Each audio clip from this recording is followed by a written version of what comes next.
Before I start the next step in making this cabochon, I thought I'd show you the machine that I use here.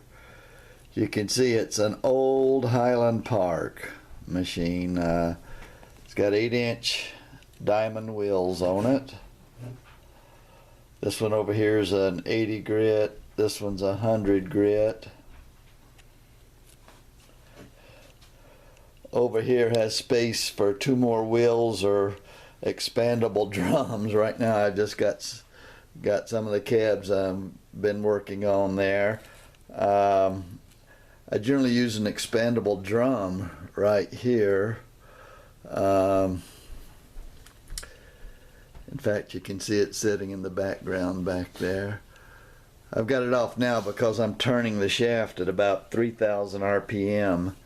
And the expandable drum can't run that fast.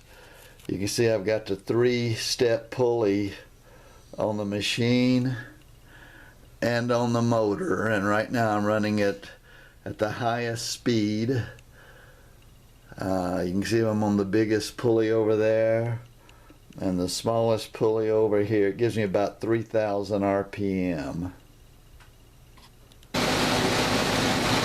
Alright, this is the cab I'm cutting. I showed you in the last video. We've got it rounded out to a nice oval. Now I'm going to start grinding down this edge to start the doming process. I'm going to start on the 80 grit wheel here. I put in my work platform here to hold it steady.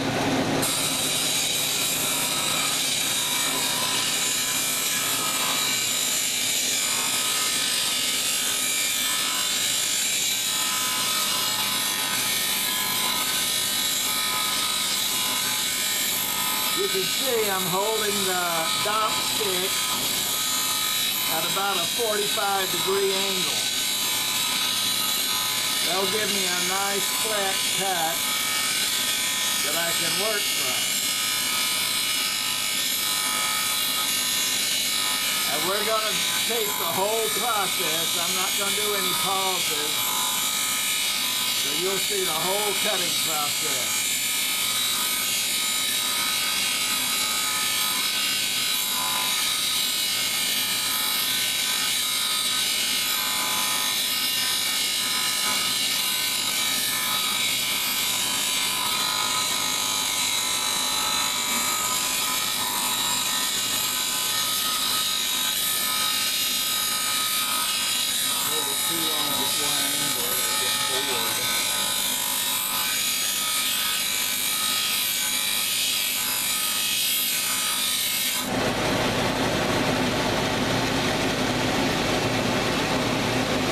I don't know if you can tell or not, but we're starting to get a pretty good bevel here. Got a ways to go.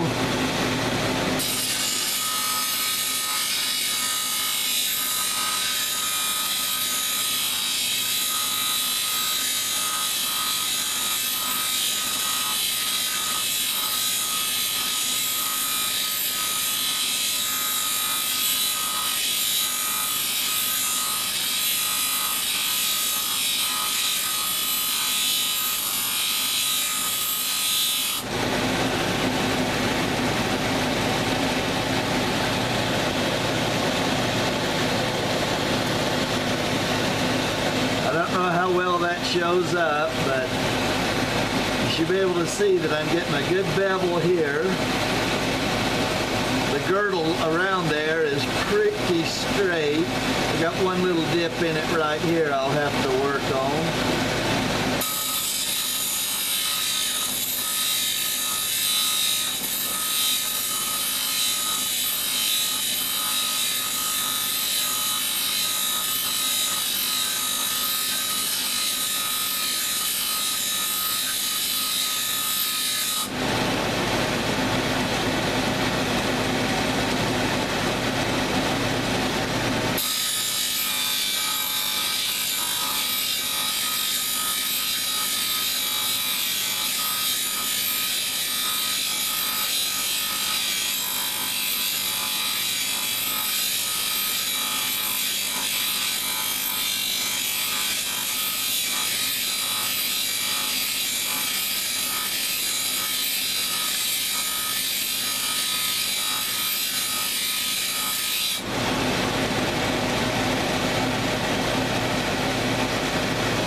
Okay, this girdle around here is looking pretty good.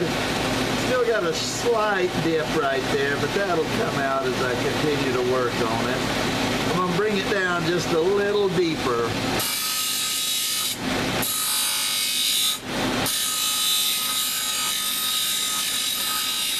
Always keep your stone turning. Keeps you from getting flat spots. And if it's one thing you don't want, it's a flat spot.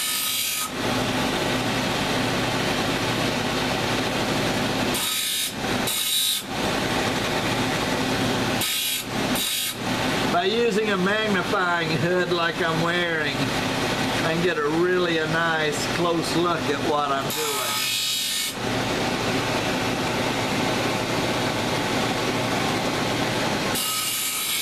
I've just about got the girdle where I want it.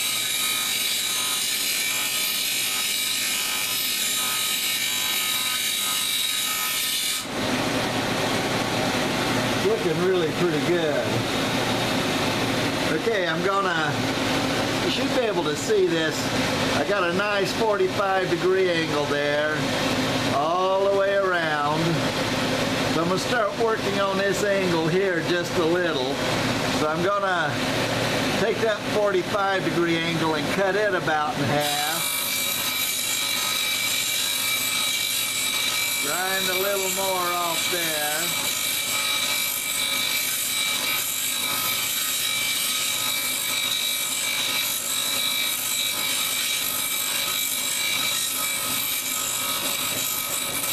Having this rest here makes it a lot easier to hold the stone steady.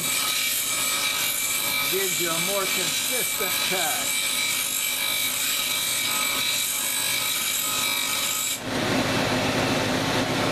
Okay, you can see that it's not near as sharp as it was, so we're gaining on it a little. I'm going to go ahead and take the rest off. Turn her by hand now, just eyeball it from here on out.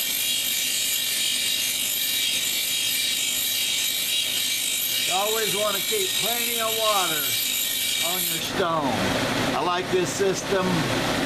I can put it anywhere I need it. I can put water up here, wherever I need it. I got plenty of water.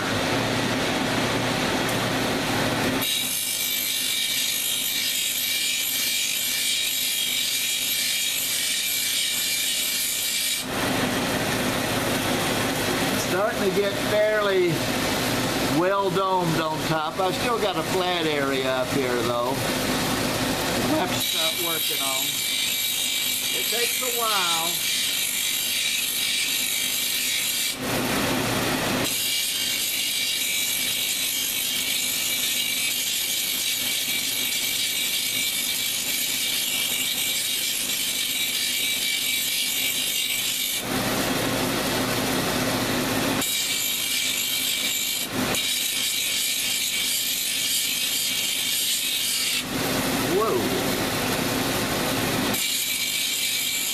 No damage done.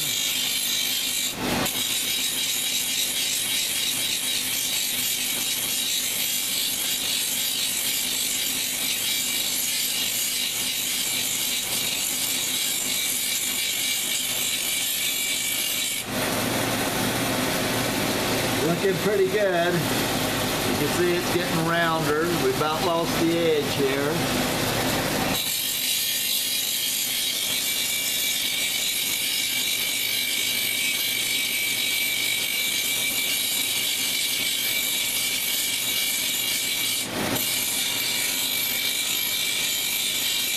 Changing the way that I'm grinding. You see now I'm turning the stone.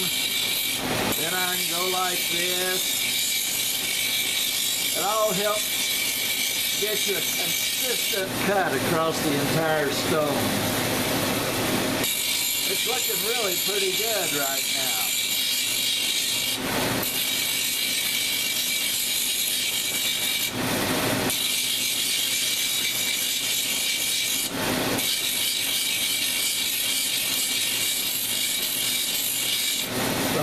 idea is you want to get it nice, evenly rounded, and no flat spot on top.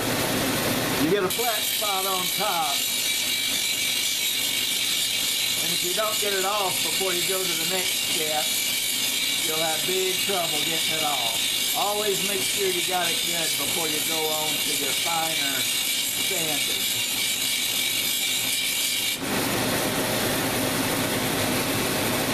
Okay, it's looking really good. What I'm going to do, I'm going to dry it off.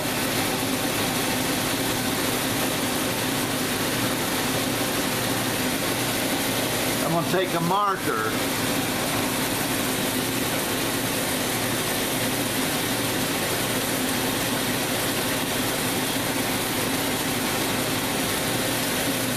Now, when I go back to grinding, if I have difficulty getting that marker right off the top, I know it's still flat.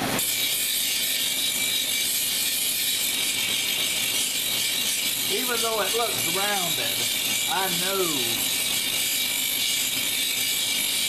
that sometimes you have a flat spot up there.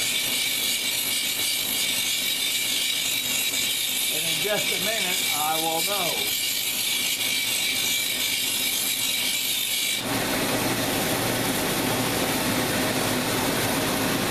Well, you can see all the marker came off. That means there's no flat spot on the top. If there is a flat spot, the wheel won't take that marker off.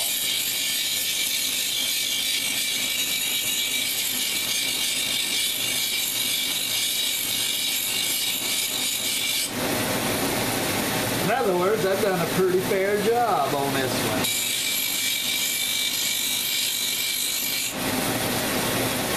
Now I'm going to move over to my 100 grip wheel. I'm going to work on this back side right under here just a little. I like to take just enough to take the rough edge off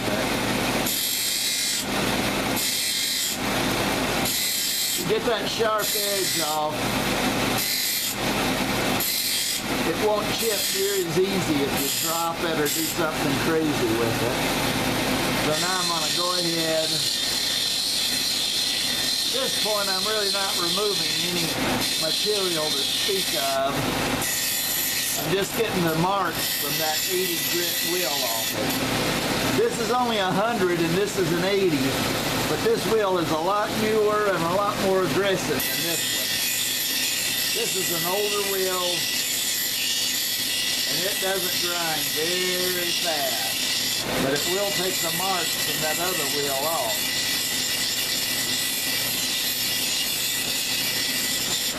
Now, one more time, I'm going to dry this thing off. Put me some little marks on it there. Just to double check, make sure that I've covered the whole surface of the stone. When I go to the 200 grit wheel, or actually it'll be a belt, but when I go to it, if there's any of the 80 grit left on there, any of the scratches from the 80 grit, it'll be a lot more difficult to get them out. So it's a lot easier to make sure I got them all out right now. And I think I got them all.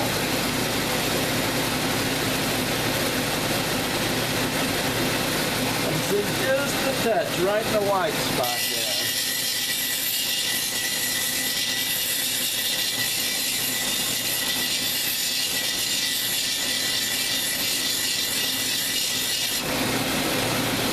Well, that's looking pretty dang good.